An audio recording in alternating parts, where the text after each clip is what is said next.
আমাদেরকে নিয়ে অবশ্যই বুলিং করবেন, কিন্তু সেটা যেন পজিটিভ বুলিং হয়, যে বুলিংটা দিয়ে যেন আমরা শিখতে পারি, কাজকে সামনে এগিয়ে নিয়ে যেতে পারি। আপনাদের উপস্থিতি আরো ডে বাই ডে বাড়বে যখন চলচ্চিত্রের সংখ্যা বাড়বে।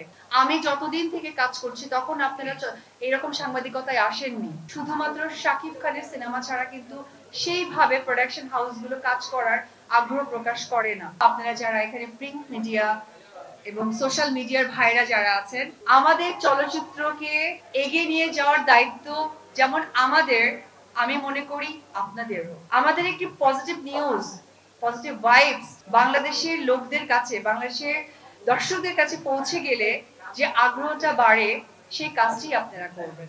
এবং আজকে এই সাংবাদিক ভাইদের মাধ্যমে আমি একটি কথা বলতে চাই, আমাদেরকে নিয়ে অবশ্যই বুলিং করবেন, কিন্তু সেটা যেন পজিটিভ বুলিং হয়, যে বুলিংটা দিয়ে যেন আমরা শিখতে পারি, কাজকে সামনে এগিয়ে নিয়ে যেতে পারি। আজকে এমকে প্রোডাকশনকে আমি ধন্যবাদ জানাবো, কারণ আপনারা জানেন বিগত অনেক বছর ধরে শুধুমাত্র শাকিব খানের সিনেমা ছাড়া কিন্তু সেইভাবে প্রোডাকশন হাউসগুলো কাজ করার আগ্রহ প্রকাশ করে না। একমাত্র স্মার্ট সিটি বসুন্ধরা, আধুনিকতায় এক ধাপ এগিয়ে।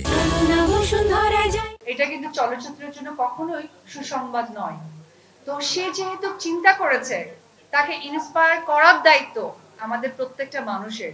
আজকে এই যে ক্যামেরাগুলো আপনারা এখানে উপস্থিত হয়েছেন, এবং আপনাদের উপস্থিতি আরো ডে বাই ডে বাড়বে যখন চলচ্চিত্রের সংখ্যা বাড়বে, শিল্পী বাড়বে, কাজ বাড়বে।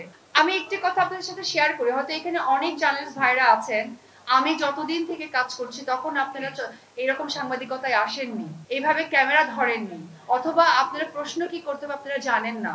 এবং এখানে আরো অনেক সাংবাদিক ভাইরা আছে যারা আমাদের মেকআপ রুমে বসে চা, আমাদের সাথে লাঞ্চ করেছে, আমাদের ইভিনিং এ আমরা একসাথে স্ন্যাক্স খেয়েছি, আড্ডা দিয়েছি। এই যে একটা পরিবেশটা তারা পেয়েছে, এখানে অনেক সাংবাদিক ভাইরা আপনারা পাননি। তো আমার কাছে মনে হয় যারা এই ধরনের ভালো লাগার সময়গুলো আপনারা পাননি বা শেয়ার করতে আসেননি, তাদেরকে পার্সোনালি আমি অনুরোধ করে বলবো যে চলচ্চিত্রের সুন্দর একটা সুসংবাদ যখন আপনারা সোশ্যাল মিডিয়াতে দিবেন, মানুষের কাছে একটা গুড ভাইবস তৈরি হবে, একটা প্রোডাকশন বাড়বে, প্রোডাকশন কাজের জায়গাটা বেড়ে যাবে। শুধু নায়ক নায়িকাকে ছোট করাটা কিন্তু আমাদের মূল লক্ষ্য নয়। আমি সোশ্যাল মিডিয়াতে দেখেছি অনেকেই আজকাল এআই এর মাধ্যমে ছবি, এআই এর মাধ্যমে নিউজ গুলো করে। আমি চাইবো এটা আপনারা প্রতিহত করবেন। কারণ কি, আপনারা যেহেতু সোশ্যাল মিডিয়ায় অলওয়েজ অ্যাক্টিভ থাকেন, আপনাদের কাজ সোশ্যাল মিডিয়া দেখা, আমাদের কাজ আপনাদের কাছে কাজ উপহার দেয়া। সো এই কাজটা আপনারা, আমরা এক পরিবার, আমাদের এই যে ইন্ডাস্ট্রি এগিয়ে যাচ্ছে, এই সহযোগিতাপূর্ণ জায়গা থেকে অবশ্যই আমাদেরকে নিয়ে যখনই কোনো ব্যাড কমেন্ট, ব্যাড নিউজ আসবে এবং মুখরোচক কিছু আমাদের থ্রো করবে যেটা ইন্ডাস্ট্রির জন্য খারাপ হবে, আপনারা ভাইয়েরা হয়ে আমাদের চলচ্চিত্রের মানুষের নিজ দায়িত্বে সেটাকে প্রতিহত করবেন এবং দর্শকদের কাছে আমাদের ভালো সুসংবাদ পৌঁছে দিবেন।